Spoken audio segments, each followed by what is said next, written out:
Students, आज हम पढ़ेंगे हीमोग्लोबिन के बारे में। सबसे पहले हम देख लेते हैं कि हीमोग्लोबिन क्या है। हीमोग्लोबिन जो है ये एक पिगमेंट है जो कहाँ पे मौजूद होता है, ये हमारे ब्लड के अंदर मौजूद होता है। ब्लड की अगर हम बात करें तो हमारे ब्लड के अंदर रेड ब्लड सेल्स मौजूद होते हैं। यहाँ पे आप अपने सामने इस डायग्राम में देख रहे हैं कि ये आरबीसीज यानी कि रेड ब्लड सेल्स आपको नजर आ रही हैं। अब इन आरबीसीज के अंदर जो है ये एक पिगमेंट मौजूद होता है जिसे कहा जाता है हीमोग्लोबिन। और ये पिगमेंट जो है ये किस सूरत में होता है, अगर हम इसे देख लें तो यहाँ पे हम अपने सामने इसकी एक डायग्राम ले आते हैं। यहाँ पे हम अपने सामने इस डायग्राम में देख सकते हैं कि ये जो आरबीसी का मॉलिक्यूल है इसके अंदर ये येलो येलो कलर के मॉलिक्यूल्स मौजूद हैं। और ये मॉलिक्यूल्स किस चीज़ के हैं, ये हीमोग्लोबिन के हैं। अब ये हीमोग्लोबिन का मॉलिक्यूल क्या करता है, जब हम सांस लेते हैं और ऑक्सीजन को अपने अंदर लेके जाते हैं तो वो ऑक्सीजन हमारी बॉडी के अंदर किस तरह से जाती है कि ये हीमोग्लोबिन के मॉलिक्यूल उसे कैरी कर लेते हैं। और जब जब हम सांस लेते हैं, जिस जिस हिस्से में हमारा ब्लड जाता है उस हिस्से में ऑक्सीजन जो है वो पहुंच जाती है। अब अगर हम इस हीमोग्लोबिन की कंपोजिशन की बात करें कि ये किस चीज़ से मिलके बना हुआ है, तो हीमोग्लोबिन क्या है, हीमोग्लोबिन जो है ये एक प्रोटीन है। अब प्रोटीन का क्या मतलब है कि ये किस चीज़ से मिलके बना हुआ है, ये मिलके बना हुआ है अमाइनो एसिड से। और ये जो अमाइनो एसिड्स हैं ये आपस में मिलते हैं और ये क्या बना देते हैं, ये बना देते हैं चेन्स। और वो चेन्स किस चीज़ की होती हैं, वो होती हैं पॉलीपेप्टाइड चेन्स। और ये जो हीमोग्लोबिन है अगर हम इसकी बात करें तो इसके अंदर भी प्रोटीन की यानी कि पॉलीपेप्टाइड चेन्स होती हैं और उसका नंबर कितना होता है, वो 4 होता है। यानी कि हीमोग्लोबिन के अंदर 4 चेन्स मौजूद होती हैं। और उन 4 चेन्स के लिए हम क्या कहते हैं कि उनको हम कहते हैं कि ये ग्लोबिन चेन्स हैं। यानी कि 4 जो है वो ग्लोबिन चेन्स मौजूद होती हैं। और अगर हम उसकी डायग्राम देखना चाहें कि वो किस तरह से इसकी स्ट्रक्चर जो है वो मौजूद होती है जिसमें 4 चेन्स होती हैं, तो इस किस्म का एक स्ट्रक्चर होता है जिसमें 4 चेन्स इकट्ठी हो जाती हैं और वो हीमोग्लोबिन का मॉलिक्यूल बना देती हैं। और वो जो 4 चेन्स होती हैं अगर हम उसकी बात करें तो उनमें से हम कहते हैं कि वो 2 किस्म की हैं, अल्फा और बीटा चेन्स। यानी कि 2 जो होंगी वो कितनी होंगी, उसमें से 2 जो होंगी वो अल्फा होंगी और जो बाकी 2 होंगी वो बीटा होंगी। अब ये जो अल्फा और बीटा चेन्स हैं अगर हम इसका स्ट्रक्चर देख लें तो इसके स्ट्रक्चर के लिए हम अपने सामने ये एक डायग्राम ले आते हैं।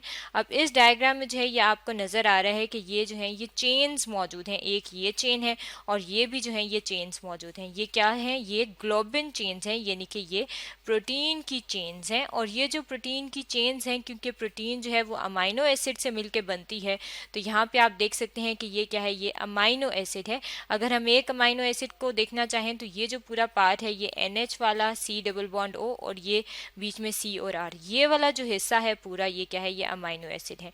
और ये अमाइनो एसिड रिपीटेडली जो है वो इकट्ठे हो रहे हैं और उन्होंने चेन बना दी हैं। अब इन दोनों में अगर हम देखें तो ये वाले जो स्ट्रक्चर है, ये वाली जो डायग्राम है, ये किस चीज़ की है, ये अल्फा चेन की है। अब अल्फा चेन में फ़र्क क्या है ये हम देख लेते हैं। अल्फा चेन में ये आप देख सकते हैं कि ये जो है इसके अंदर ये प्रोटीन जो है, ये अमाइनो एसिड यहाँ पे मौजूद है, इसका ये कार्बन है, हाइड्रोजन, ऑक्सीजन और नाइट्रोजन इसके अंदर मौजूद हैं। और ये जो इसका C डबल बॉन्ड O है, इसका ये जो ऑक्सीजन है ये मिल रहा है दूसरे अमाइनो एसिड का ये जो अमाइनो ग्रुप है NH2 वाला, उसके एक हाइड्रोजन के साथ ये यहाँ पे मिल रहा है।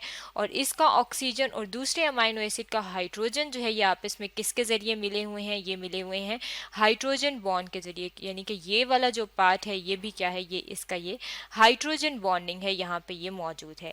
अब अगर हम इसकी तरफ देखें तो यहाँ पे जो है यहाँ पे भी हाइड्रोजन बॉन्डिंग मौजूद है। ये वाला जो पार्ट है इसमें, ये वाला पार्ट क्या है, ये इसके हाइड्रोजन बॉन्डिंग है। यानी कि ये जो C डबल बॉन्ड O वाला पार्ट है इसका ऑक्सीजन, और ये जो अमाइनो एसिड है इस चेन में इसका ये जो NH वाला पार्ट है इसका यहाँ पे ये हाइड्रोजन जो है ये पार्टिसिपेट करता है। और इस ऑक्सीजन और हाइड्रोजन के बीच में ये क्या बन गया है, ये हाइड्रोजन बॉन्ड बन गया है।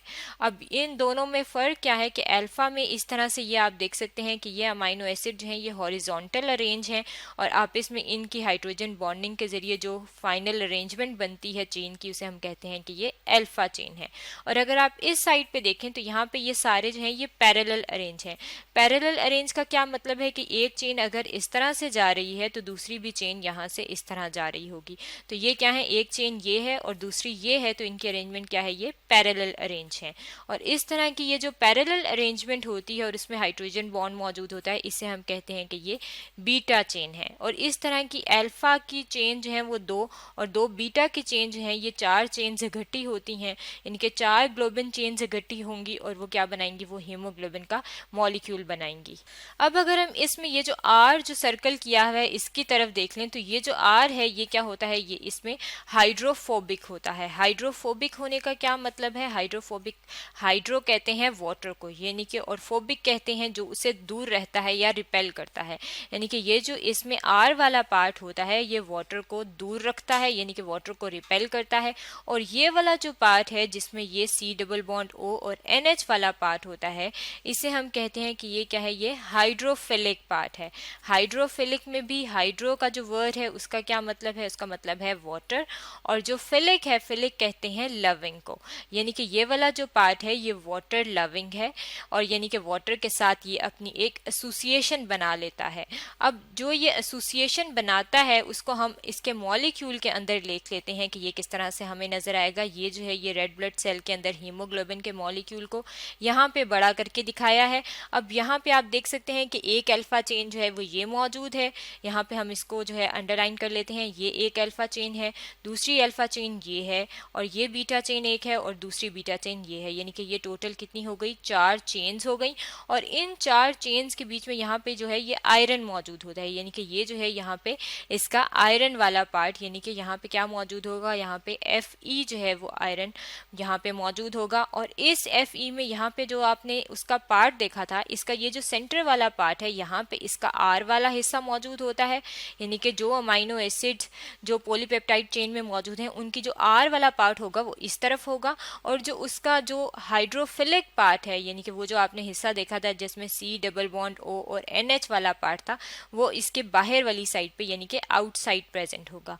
और इस आउटसाइड प्रेजेंट होने की वजह से जब वाटर में, क्योंकि ब्लड में वाटर भी मौजूद होता है, तो ये जो आरबीसीज होते हैं ये वाटर के साथ इसके अंदर इस ग्रुप की वजह से ये उनके अंदर जो है वो एसोसिएशन बना लेते हैं।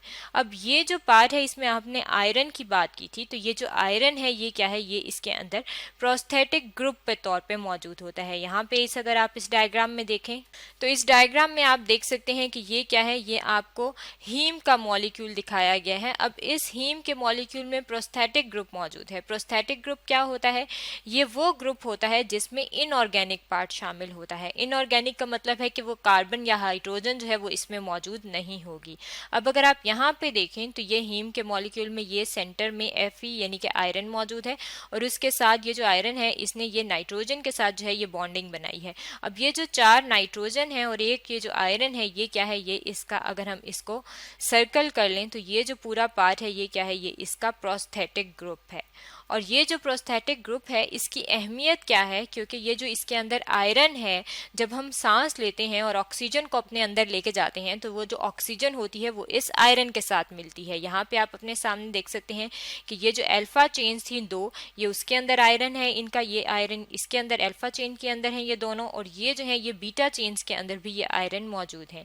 अब जब हम सांस लेते हैं और उस मॉलिक्यूलर ऑक्सीजन को O2 को अपने अंदर लेके जाते हैं तो वो ऑक्सीजन का जो मॉलिक्यूल है वो इन आयरन के एटम के साथ बाउंड हो जाता है, यानी कि इसके साथ जुड़ जाता है। और जब ये इसके साथ जुड़ता है तो ये क्या बना देता है, ये बना देता है ऑक्सी हीमोग्लोबिन। अब ये जो रेड कलर है जब हम सांस लेते हैं और ऑक्सी हीमोग्लोबिन बनता है तो जो हमारे ब्लड का रेड कलर है वो ऑक्सी हीमोग्लोबिन की वजह से है। अब अगर हम इसमें ये देख लें कि ये ऑक्सी हीमोग्लोबिन तब बनता है जब एक इंसान हेल्दी होता है, सेहतमंद होता है और सांस लेता है तो वो ऑक्सीजन को जो है वो मुख्तलिफ जिस्म के हिस्सों तक पहुंचाता है।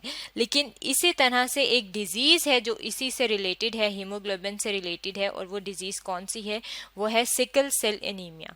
सिकल सेल एनीमिया जो है, इस डिजीज़ में क्या होता है कि जो हीमोग्लोबिन की चेन्स थी अल्फ़ा और बीटा, उनमें से जो बीटा चेन है नॉर्मली क्या होता है उसमें जो इसका 6 नंबर होता है उस पर कौन सा अमाइनो एसिड होता है, उसका अमाइनो एसिड होता है ग्लूटामिक एसिड। यहाँ पे आपको ये चेन्स दिखाई दी हैं, ये जो चेन्स हैं इसमें ये आपको कलर्स इसलिए दिखाई दिए हैं कि हर कलर जो है ये अमाइनो एसिड को शो कर रहा है, और ये अमाइनो एसिड ने मिलके क्या बना दी है, चेन बना दी है। और ये कौन सी चेन है, ये बीटा चेन है।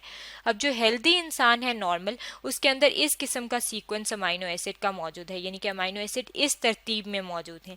लेकिन जब सिकल सेल एनीमिया की डिजीज होती है तो जो उसका 6th अमाइनो एसिड होता है वो चेंज हो जाता है। और 6th अमाइनो एसिड कौन सा चेंज होता है? जो ग्लूटामिक एसिड होता है उसकी जगह पे आ जाता है वैलीन। अब वैलीन जब यहाँ पे आ जाएगा तो हम क्या कहेंगे कि इसके अंदर म्यूटेशन हो गई है, यानी कि इसके अंदर चेंज हो गया है। और इस म्यूटेशन की वजह से क्या होता है, जो ग्लूटामिक एसिड होता है वो क्या है, वो एक पोलर अमाइनो एसिड है, यानी कि अपने अंदर जो है वो डिसॉल्व करने की इसके अंदर कैपेबिलिटी है।